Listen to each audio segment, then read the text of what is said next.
오늘 원래로 말하면 오늘이 어버이주일이 되죠. 그런데 지난주에 어버이주일이 월요일인데 일주일 다 지나서 하기엔 좀 그렇고 그래서 지난주에 같이 가정주일로 해서 우리 어버이주일과 어린이주일을 함께 했습니다. 오늘 그래서 그런지 어쨌든 또 가족들이 오신 그런 분들도 있는 것 같아요. 또 하나님께서 오늘 말씀을 또 듣는 가운데 오늘은 부부주일로서 부부에 관한 말씀을 들을 때에 우리 또 젊은 분들 또 우리 아직 또 우리 그 부부가 다 살아계신 분들은 또 한번 부부의 그런 사랑을 생각해보는 그런 기회가 되고 또 이미 혼자 되신 분들도 또 자녀들에게 부모로서 그 올바른 부부의 모습이 무엇인가 이렇게 권면해 줄 수 있는 또 그런 기억이 되는 말씀이 되기를 간절히 소망합니다. 오늘 말씀의 제목은 내가 사랑하는 자입니다. 내가 사랑하는 자. 부부라는 것은 아까 우리 장로님께서도 기도 가운데 기도하셨지만 하나님께서 남자와 여자를 만드시고 그 둘을 하나가 되게 하셔서 그 한 가정을 이루는 것이 이제 부부가 되는 겁니다. 그래서 전혀 다르게 각각 살았던 사람들이 서로가 합쳐져야지만 부부가 되는 거예요. 그냥 부부가 저절로 되는 게 아니라 서로가 혼인 예식을 통하여 하나가 될 때, 그렇죠?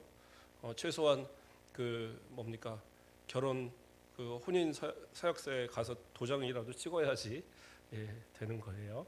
어쨌든 부부는 그렇게 해서 만들어집니다. 근데 참 신기한 것은 부부를 제외하고 모든 가족은 다 혈연으로 연결이 돼 있어요.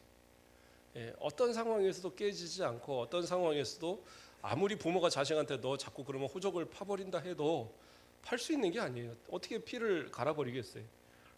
그런 거는 불가능하죠. 모든 건 다 혈연 관계인데 가족 가운데 부부만 언약으로 맺어진 관계입니다. 그래서 어떻게 보면 그 언약을 깨버리면 부부가 남이 돼버리는 그런 관계죠. 그러나 사실은 언약이라는 개념 속에는 혈연보다 더 강한 구속력을 갖습니다.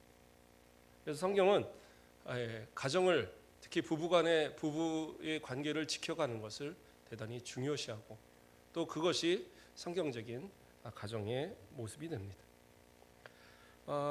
창세기 2장 24절에 이러므로 남자가 부모를 떠나 그의 아내와 합하여 둘이 한 몸을 이룰지로다 이렇게 말씀합니다.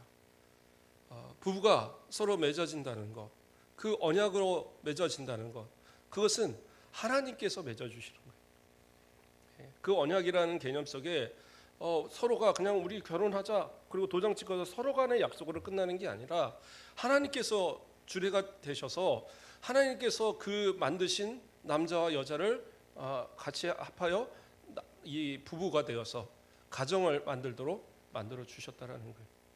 그래서 결혼이라는 것을 우리가 할 때에 결혼은 예식이라고 그러잖아요. 그렇죠? 결혼은 예식이라고 그래서 그것은 예배로 드려야 되는 것이 가장 정상적입니다. 물론 세상 사람들 가운데는 그래요. 무슨 주례가 필요합니까? 그냥 우리끼리 서로 이 서약하고 부모들끼리 덕담하고 그래서 이렇게 예식하면 됩니다. 그렇게 하는 경우도 있더라고요. 근데 엄밀히 말하면 그것은 옳은 건 아닙니다. 왜냐하면 우리는 언약의 관계 속에 부부가 되는 거기 때문에 그리스도인들은 그 언약의 주체가 되시는 하나님 앞에서 그 언약을 맺는 거예요.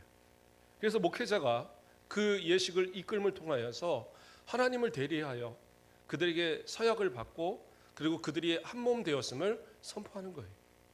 그래서 목회자가 그 주례를 이렇게 주관하는 것은 대단히 중요합니다. 그런데 왜 그러면 이 세상 가운데는 그러한 주례 없는 이러한 결혼식이 생겼냐? 사실은 이제 저도 들은 얘기입니다. 근거를 찾거나 그런 건 아닌데 동성 연애자들이나 이런 사람들이 결혼을 하려고 할 때 목회자한테 요구를 하면 목회자들이 허락을 안 하는 거예요. 그렇잖아요. 목회자들이 어떻게 가서 남자와 여자가 결혼하는 것이 아닌 남자끼리 결혼하는 것을 축복하겠어요. 그것은 성경적으로도 안 되지만 목회자의 양심으로도 절대 할 수는 없는 일입니다. 그러니까 자기들끼리 목회자 무슨 필요가 있어? 우리끼리 서약하면 되지. 그래서 서양에서 만들어진 것이 그런 주례없는 그런 결혼인 거예요. 그래서 성도들은 아무리 그게 좋아 보여도 그거 따르시면 안 돼요. 자녀들을 똑바로 가르치셔야 돼요. 이것은 하나님 앞에서의 언약이다. 힘들어도 좀 귀찮아도 아니면 좀 이렇게 너무 격식을 차리는 것 같아도 평생에 이 한 번 하나님 앞에 정말 예배로서 예식을 다해서 그렇게 드리는 것이 중요하다. 어떤 또 결혼식들을 가보면 그래요. 뭔 이벤트가 그렇게 많은지. 그래서 예식장을 빌려놓고는 목사님이 설교를 하시는데 누가 이렇게 옆에서 쿡 찔러니시니까 바로 그냥 이 축복합니다. 그리고 또 끝내버리시더라고요. 그분이 그렇게 짧게 끝내시는 분이 아닌데, 그러니까 알고 보니까 설교를 하다가 그 뒤에서 안내하신 분이 다음 순서가 많으니까 끊어주세요 그러니까 목사님이 그냥 또 끊어버린 거예요. 그러니까 이거는 뭔가 이상하더라고요. 그러고 나니까 왜 그런가 했더니 뭐 축가를 한 3개 막 4개 이렇게 해버리니까 이게 그것도 좀 문제인 것 같아요. 그래서 축가 같은 것도 정해야 되면 한 2번 아니면 한 번 안에 그냥 하라 그러고, 예배가 중요한 거죠. 예배가 평생의 기억에 남을 만한 하나님의 말씀을 듣고 그 말씀을 따라 서로 서약하고, 또 목회자가 하나님의 그 권한을 부여받은 그 권한으로 부부가 되었음을 선언하는 그 언약의 예식, 그 깊은 예식을 함부로 할 수는 없잖아요. 그래서 우리 성도들은 자녀들을 결혼시킬 때 꼭 그거를 강조하시고, 그렇게 해서 바른 그런 신앙의 모습을 가르쳐 주는 것 대단히 중요합니다. 자, 어쨌든 그러한 관계 속에서 부부는 맺어지게 됩니다. 그러면 부부가 가져야 될 그러한 어떤 이 모습, 어떠한 모습이 중요한가, 서로 간에 어떠한 모습이 중요한가, 이 부분에 대해서 오늘 우리가 살펴보고자 합니다. 오늘 말씀에 우리가 본문에 보면 뭐라고 시작합니까? 내가 사랑하는 자는, 이렇게 얘기합니다. 부부간에 가장 중요한 것은 사랑입니다. 누가 뭐래도 사랑입니다. 사랑하시니까 결혼했잖아요. 그렇죠? 사랑하시니까. 어떤 분들은 그러더라고요. 부모님이 정해주니까 그냥 했어요. 뭐 코가 여기 붙었는지 귀가 여기 붙었는지 모르고 결혼하고 나서 얼굴 봤어요. 이런 분들도 있더라고요. 그건 뭐 한참 옛날 얘기시지만, 그렇다고 싫으면 살겠습니까? 좋으니까 살지. 적어도 남편은 미리 보잖아요. 안 보고 결혼합니까? 몰래 가서라도 보고. 뭐 그러다가 어쨌든 결혼을 하는데, 결혼하고 이제까지 같이 헤어지지 않고 부부로 남아있다, 그것만 봐도 정말 대단히 사랑하시는 거다라는 생각이 듭니다. 그렇지 않겠어요? 10년, 20년, 30년, 40년, 50년 어떻게 그렇게 한결같이 서로 사랑하며 살 수 있는지 참 놀랍죠. 목사님 모르시는 소리 하지 마십시오. 하루에도 12번씩 그 도장을 찍어 말어 고민하는 그런 모습도 있습니다. 그것도요, 사실은 사랑하니까 고민을 하는 겁니다. 그렇잖아요? 서로가 마음 가운데 아끼는 마음이 있다 보니까, 그래서 서로가 질투도 하고 서로 서운함도 있고 뭐 그런 거죠. 진짜 아무런 관심 없으면 그냥 니는 니, 나는 내대로 살자, 그리고 그냥 사는 거예요. 같이만 살 뿐이지 전혀 서로 타치 없이 그냥 사는 부부들도 사실은 많이 있습니다. 자, 어쨌든 사랑하는 건 대단히 중요한데, 저는 그런 생각이 듭니다. 사랑이라는 것을 왜 사랑이 제대로 부부 가운데 이루어지지 않느냐? 서로 가운데 50대 50이라는 생각을 자꾸 가지니까 그래요. 내가 50만큼 사랑하니까 저 사람도 나한테 50만큼 사랑해야 된다. 그런데 그런 사랑법은 없습니다. 사랑은 누군가가 더 많이 사랑하게 돼 있어요. 그렇죠? 내가 더 많이 사랑하고, 아니면 저 사람이 나를 더 많이 사랑할 수 있어요. 저는 그런 사랑의 마음에 있어서 내가 더 많이 사랑하니까 저 사람이 나보다 조금 사랑하겠구나, 이 생각하면 좀 편해지지 않을까, 저는 그런 생각을 해봅니다. 그렇잖아요? 한번 여쭤볼까요? 박영은 장로님, 장로님이 우리 집사님 더 사랑하십니까? 아니면 집사님이 장로님을 더 사랑하시는 것 같아요? 박정희 집사님, 더 많이 받는 것 같아요? 그렇구나. 그러면 이제 이렇게 물어봐야죠. 우리 박정희 집사님은 남편이 본인을 더 사랑하는 것 같아요? 내가 남편을 더 사랑하는 것 같아요?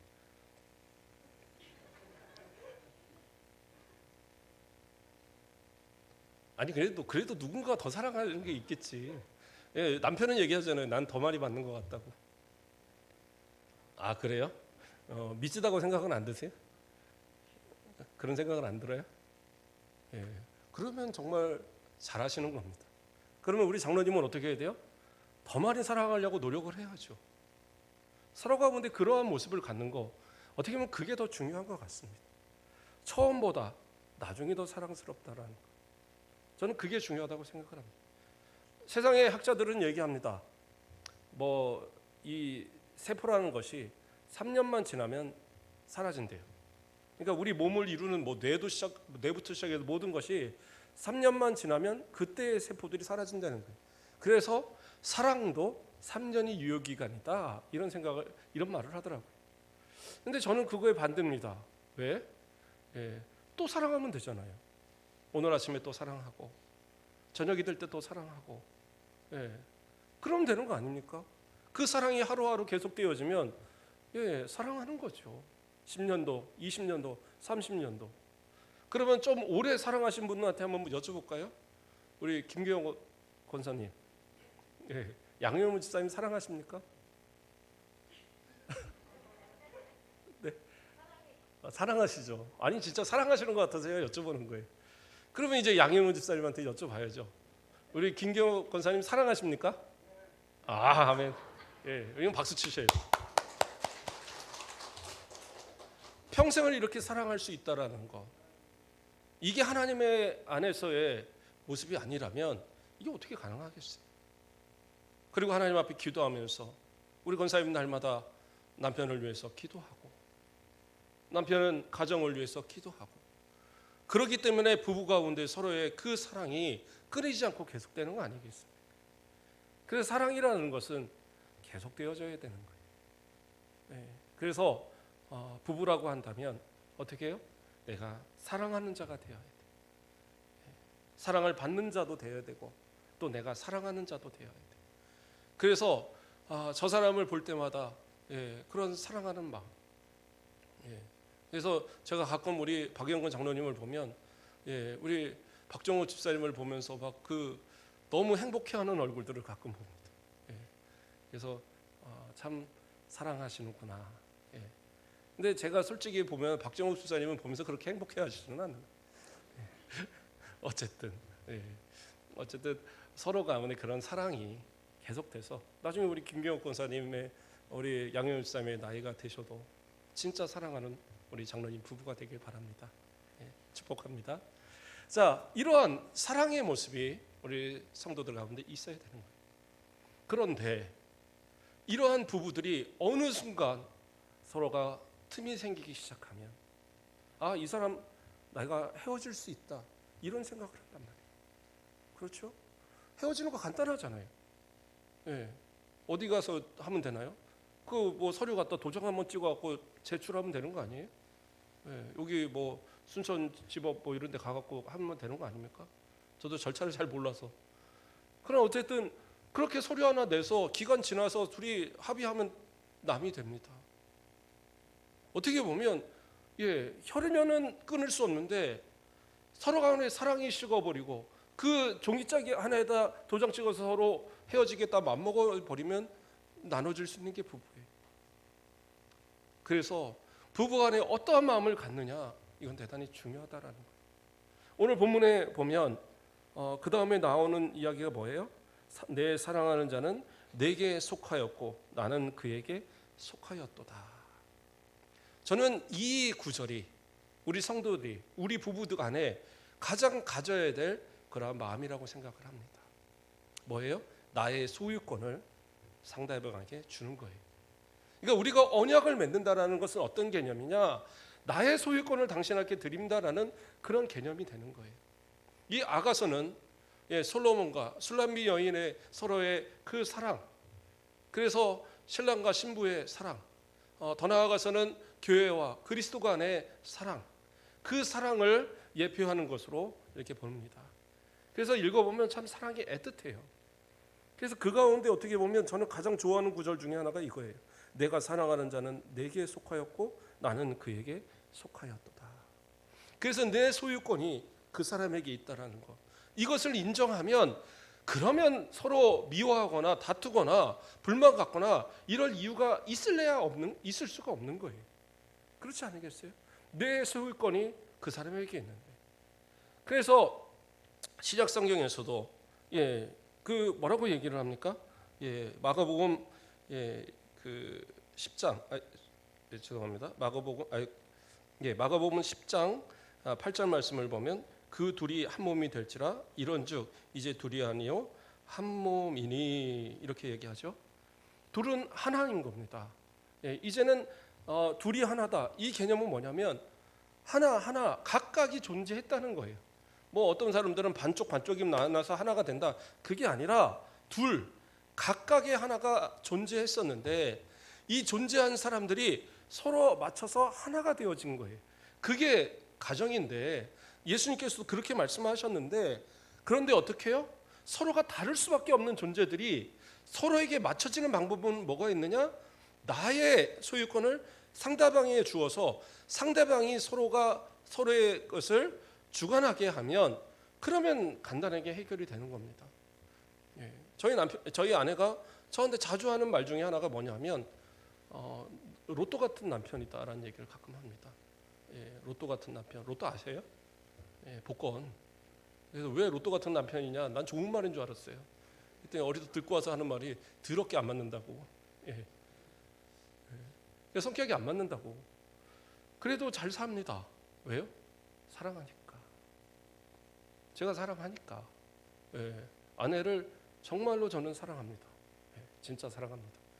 그러니까 사는 거예요. 그렇지 않으세요? 물론 아내도 저를 사랑하니까 데리고 살겠죠. 제가 항상 이런 5월 되면 하는 얘기가 뭐냐? 나이 들면 나 버리지 마. 끝까지 데리고 살아야 돼. 목사님 은퇴해도 데리고 다녀야 돼. 제가 맨날 얘기를 합니다. 농담이 아니에요. 황혼에 쫓겨나는 남편들도 많이 봐서 아주 잘해야 되겠다. 저는 이제 가끔 그런 생각을 합니다. 어쨌든 서로가 그렇게 안 맞을 수밖에 없는 관계 속에서 서로가 행복하게 살 수 있는 방법은 뭐냐? 나를 좀 낮추는 거죠. 나를 낮추고 상대방에게 나의 소유권을 넘겨주는 그런 관계가 될 때 그래야지 행복한 모습이 되는 거예요. 그래서 골로새서 3장 19절 말씀을 보면 바울이 그런 말씀을 합니다. 남편들아 아내를 사랑하며 괴롭게 하지 말라. 왜 괴롭게 하지 말아야 돼요? 나의 주인이니까. 뭐예요? 나의 소유권을 줬으니까 나의 주인이잖아요. 그러면 남편은 어떻게 해요? 아내를 괴롭게 하면 안 돼요. 괴롭게 하지 않기 위한 날마다의 어떤 생각과 노력이 있으셔야 돼요. 그냥 결혼하고 나면 아이고 뭐 붙잡은 고기에다가 그 뭐 먹이 주는 거 봤습니까? 뭐 이렇게 그런 생각 가지지 마시고 아내가 나에게 와주었고 나의 아내가 되었다는 사실을 감사하고 그 아내가 괴롭지 않도록 모든 그런 상황들을 다 이렇게 항상 생각하고 배려할 수 있는 이러한 모습이 남자들의 모습이어야 된다는 거예요. 그래서 다른 부분에서 에베소서 5장 25절에서는 그것을 뭐라고 얘기합니까? 남편들아 아내 사랑하기를 그리스도께서 교회를 사랑하시고 그 교회를 위하여 자신을 주신 것 같이 하라. 뭐라고 그랬어요? 자신을 주신 것 같이. 마찬가지죠. 나를 그 사람에게 주는 거예요. 그래서 그 사람을 그렇게 사랑하라고 바울 사도는 강력하게 이야기합니다. 바울 사도는 결혼도 안 하셨는데 어떻게 이렇게 잘 아시는지. 그러나 그리스도의 사랑을 아니까 말할 수 있는 거예요. 교회가 그 예수님께서 그 교회를 어떻게 사랑하셨느냐? 자신의 물과 피를 다 그 십자가에서 쏟아내시면서 그렇게 하면서 사랑하시고 아끼시고 그렇게 해서 만들어낸 존재가 누구예요? 교회예요. 마찬가지로 아내를 대할 때에 그러한 모습처럼 모든 거 다 주겠다라는 그러한 마음 가지고 그렇게 해서 그 아내가 괴롭지 않도록 그렇게 모든 것을 행할 수 있는 그런 남편의 모습. 그래서 웬만한 것들 이런 것들도요 다 좀 상의하시고 아내가 좀 귀찮아할 정도까지 상의하세요. 알아서 어디 아내가 뭐 이런 거 참견해 이러지 마시고 모든 일에 아내와 상의하십시오. 그래서 그 아내의 어떤 그 뭐 결정은 자기가 하더라도 가장으로서 남편으로서 때로는 뭐 어떤 위치에서 본인이 한다 할지라도 그러나 아내를 존중해서 아내의 의견을 듣고 그리고 아내의 의견이 정말 많이 반영되도록 그렇게 노력하시는 모습들이 필요한 거예요. 그러지 않고 사고는 다 쳐놓고 나서 책임은 같이 지자. 그러면 안 되는 거예요. 혼자 사고 칠 것 같으면 책임도 혼자 지셔야죠. 그런데 꼭 보면은 아내가 같이 책임을 져야 돼요. 금전적인 문제가 생기면 친정까지 가갖고 빌려다가 해결도 하고 아는 사람 다 돌아다니면서 이 해결도 하고 그러다가 어쩌다가 사업 다 잘 되고 나면 그 다음에는 또 자기가 잘해서 잘 됐다고 하는 것이 남편들이죠. 그러면 안 된다고요. 아내를 괴롭게 하지 말고 항상 존중하고 그 아내가 필요한 것들이 무엇인가도 생각하고 그 아내가 어떠한 마음을 갖고 있는지 어떠한 어려움이 있는지 어떠한 생각이 있는지를 항상 살필 줄 아는 그러한 모습이 우리 남편들의 모습이 되어야 된다라는 거예요. 그리고 또 말씀합니다. 베드로전서 3장 1절 이번엔 베드로 사도가 이야기해요. 아내들아 이와 같이 자기 남편에게 순종하라. 이는 혹 말씀을 순종하지 않는 자라도 말로 말미암지 않고 그 아내의 행실로 말미암아 구원을 받게 하려 함이니 이렇게 나옵니다. 이거는 무슨 얘기냐? 남편에게 순종하고 복종하는 것이 그 사람이 믿음을 가졌건 안 가졌건 이건 관계없다라는 거예요. 진짜 믿음의 모습들을 가진 그런 아내라고 한다면 남편을 향하여 순종하고 더 나아가서 존경하고 존경하고 존중할 수 있는 그러한 모습이 분명히 있어야 된다라는 거예요. 내 남편이 세상 가운데서 최고여야 해요. TV에 나오는 어떤 남자들 잘생긴 남자들 아무리 많아도 그렇죠? 그러나 나에게 있어 최고는 내 남편이 돼야 돼요. 가장 존경하고 순종하고 사랑하고 그러한 모습들. 그래서 나의 소유권을 남편에게 온전히 줄 수 있는 그러한 모습이 되어야 되는 거예요. 그래야 남편도 아내를 사랑하지 않겠어요? 이렇게까지 베드로 사도가 말할 수 있는 근거가 있습니다. 베드로 사도는 결혼했어요. 그리고 베드로 사도는요 내려오는 전생에 의하면 모든 전도 사역에 항상 아내가 함께했대요. 예수님께서 승천하신 이후로부터 오순절 다락방 사건 이후로부터는 성경에는 뭐 이렇게 같이 다녔다 이게 별로 나오지 않지만 모든 전도 사역까지도 그 아내를 항상 같이 했던 거예요. 왜?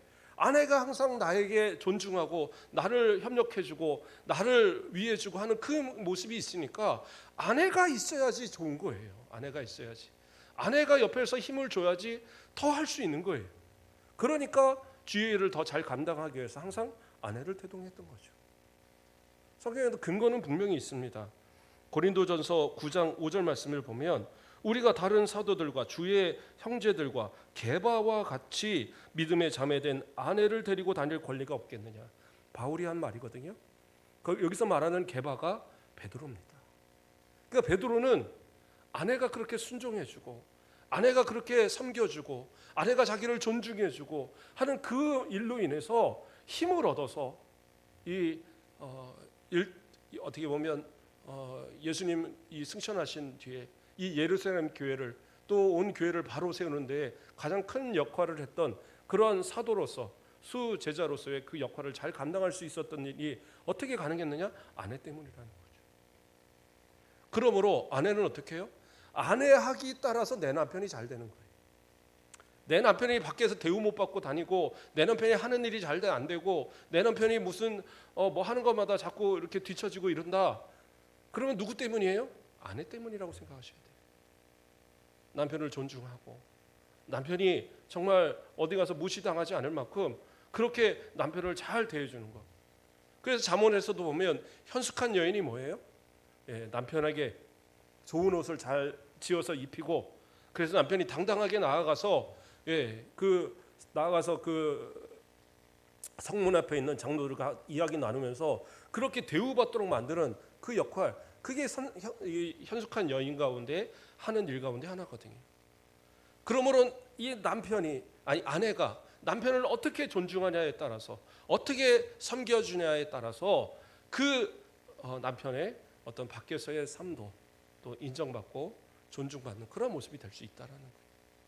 그래서 부부는 서로가 서로에게 자기의 소유권을 내어줌으로 인해서 그렇게 서로는 아끼는 존재가 되어야 된다는 겁니다.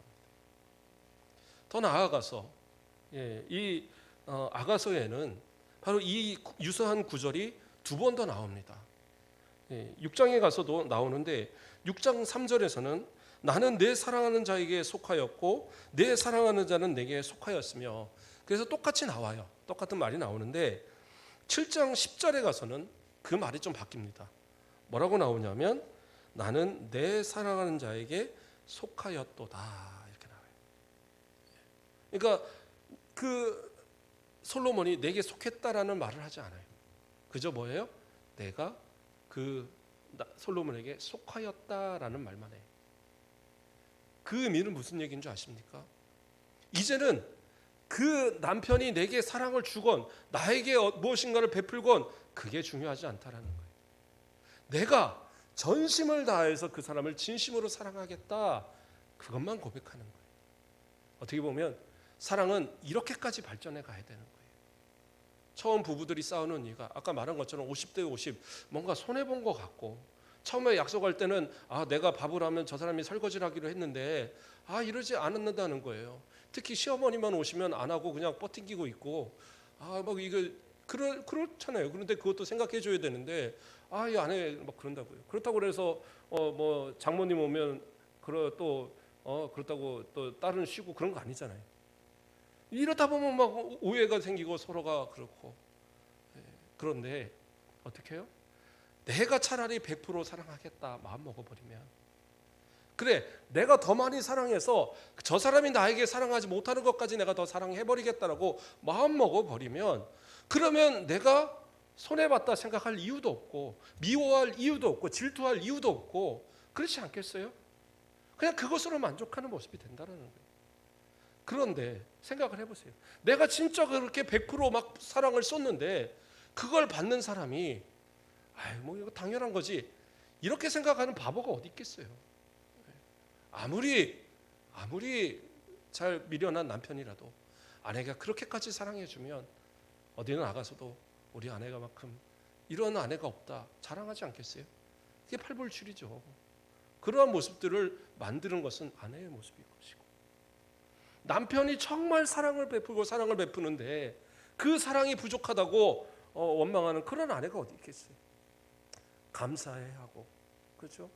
제가 어느 때 어떤 권사님이 그 얘기를 하는 거예요. 학교 선생님도 하고 막 이러신 분인데, 이분이 하시는 얘기가 자기는 아침마다 일어나서 항상 새벽에 일어나서 새밥을 지어서 남편에게 아침상을 차려준다는 거예요. 그래서 이게 무슨 조선시대도 아니고 그냥 저녁에 차려놨던 거 아침에 그냥 잠깐 먹어 그래도 되는데 꼬박꼬박 자기는 아침에 새밥을 해서 꼭 남편에게 먹인다는 거예요. 왜요? 남편이 나가서 돈 벌고 고생하는데 내가 해줄 수 있는 가장 기본적인 거니까 난 이걸 한다, 그 얘기를 하는 거예요. 다른 사람들이 다 깜짝 놀라더라고요. 전혀 그렇게 안 보이거든요. 그럴 만한 분이 아니라고 생각을 했는데 진짜 그렇게 한다는 거예요. 그러니까 그게 뭐예요? 내가 할 수 있는 만큼 최선을 다해서 100% 다해서 그렇게 하니까 어떻게 해요? 그 남편도 어딜 갔든 당당하게 대우받고 또 그 아내를 사랑하고 하는 그런 모습들 나타나는 거죠. 남편도 아내에 대해서 그렇게 사랑하고 할 수 있으면 전적으로 다 사랑하고, 그러면 아내가 그러한 어떤 아침밥을 해주는 이러한 모습들도 달라질 수 있고, 서로 간에 서로에 있어서 내가 상대에게 원하지 말고 기대지 말고 내가 할 수 있는 한 최선을 다해서 해주는 것, 그게 진짜 부부 간의 사랑을 만들어가는 그러한 모습이다라는 거예요. 어떤 분들은 이야기합니다. 가정이라는 것, 그래요, 평생을 어떻게 이렇게 사느냐. 아니요, 사랑하니까 결혼하셨으면 사랑에 대한 책임도 지셔야 되는 거예요. 성경은 부부가 갈라질 수 있는 근거를 원칙적으로는 음행하는 것 외에는 안 된다고 나옵니다. 그러다 보니까 어떤 경우에는 절대 안 돼라고 뭐 이렇게 얘기하는 경우도 있는데, 근데 엄밀히 말하면 성경에서는 그것만 허락한 것은 아니에요. 그 모세가 이혼 증서를 주었다는 사실을 가지고 바리새인이 예수님께 질문하면서 그러면서 이 헤어질 수 있는 것이 가능하냐라는 것을 질문을 던집니다. 근데 예수님은 뭐라고 하시냐? 음행한 연고 없이 헤어지는 것은, 그리고 장가드는 것은 간음이다라고 표현을 합니다. 그러면서 어쨌든 헤어질 수 있는 근거가 음행이라는 것을 얘기하는데, 그러면 왜 모세는 이혼 증서를 줬느냐? 왜 그 당시에는 이혼 증서를 갖지 않으면 그 여인은 나아가서 다른 사람과 재혼을 할 수가 없어요. 그러니까 불의하게 쫓겨나도 가서 이 사람은 어떤 큰 잘못을 범한 여인이기 때문에 결혼하면 안 돼. 그래서 아주 비참한 삶을 살게 되거든요. 그러니까 그러한 약한 여인을 위해서 이혼이라는 것을 모세는 허락했던 겁니다. 그래서 예수님도 음행이다라는 걸 얘기할 때 그것은 무엇이냐? 그것이 절대적으로 이혼이 안 된다라는 개념보다는 여인을 위한 그러한 어떤 것을 악용하는, 여인을 위하여 허락했던 그것을 악용하는 그 사람들에 대한 것을 책망하는 거예요. 그래서 그 사도 바울과 같은 경우에는 이혼할 수 있는 근거를 하나를 또 만드는데 뭐예요? 신앙의 문제로 서로 맞지 않을 때. 그래서 믿음이 없는 남편이 신앙의 문제로 헤어지자고라고 할 때에 그것을 이혼할 수 있다라고 말을 합니다. 왜냐하면 믿지 않는 자와 함께 멍에를 메고 가는 것이 얼마나 힘든 것을 알기 때문에, 그렇기 때문에 그것에 대해서 허락을 하는 그런 부분을 얘기해요. 오늘날 같으면 사실은 더 많이 있죠. 폭력, 심각한 폭력, 또는 뭐 여러 가지 그런 어떤 모습들, 질병들도 많아지다 보니까 그러한 어떤 이혼할 수 있는 사유들이 많이 있습니다. 근데 중요한 건 뭐예요? 그 이혼하는 것이 원칙적으로는 하나님의 뜻이 아니다라는 거예요. 예수님은 이혼하는 것을 금한 건 아니지만 그것이 하나님의 뜻이 아니라는 것을 분명히 이야기하고, 바울 사도는 결혼을 한다고 한다면 그냥 결혼하는 것이 아니라 내 모든 것을 상대방에게 소유권을 인정하고, 그래서 그 상대방을 괴롭게 하지 말고 그 상대방을 예수님이 교회를 사랑하신 것 같이 사랑하고, 그러한 어떤 모습들을 내가 지켜갈 자신이 있을 때 결혼하라는 거예요. 그래서 그 결혼을 지켜가는데, 그래요, 나 신앙이 안 맞아, 나 아무래도 헤어져야 될 것 같아. 아니요. 그런데 그 권한을 누구에게 줬느냐? 믿지 않는 남편, 믿지 않는 아내에게 줬어요. 그래서 그 사람들이 믿지 않음에도 불구하고 나는 너하고 못 헤어져, 그럼 헤어지지 말라는 거예요. 그 남편에게, 그 아내에게 순종해 주라는 거예요. 그게 성경적인 관계입니다. 왜요? 그것은 부부간에 하나님이 맺으신 언약의 관계이기 때문에, 하나님이 맺으신 그 짝을 사람이 나눌 수 없기 때문에 성경은 그러한 부분들을, 그리고 사도들은 그러한 부분들을 강력하게 가르치고 있는 겁니다. 저는 오늘 우리 성도들에게 부탁드립니다. 진짜 사랑하는 그러한 부부가 되십시오.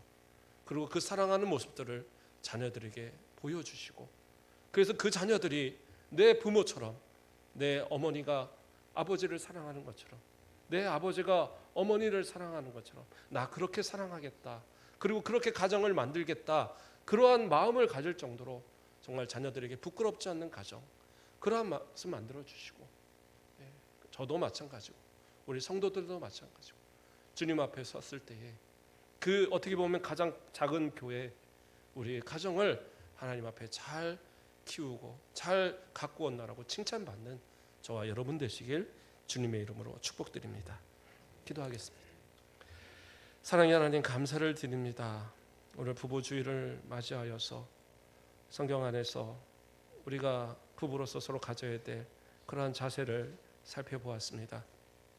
내가 나로서 존재할 때는 내 모든 것이 다 나의 것이었지만, 그러나 부부가 됨으로써 나의 소유권이 상대에게 있다는 사실을 우리는 깨닫게 하시고, 결코 내 욕심과 아집과 고집대로 마음대로 살려고 하는 모습이 아니라 상대를 존중하고 사랑하고 존경하고 괴롭게 하지 말고, 정말 부부 가운데 사랑을 통하여서 하나님 앞에 영광이 되고 많은 사람들에게 그 모습을 통하여 또한 전도의 길이 열려지는 복된 가정들 되도록 축복하여 주시옵소서. 감사합니다. 예수 그리스도의 이름으로 기도드립니다. 아멘.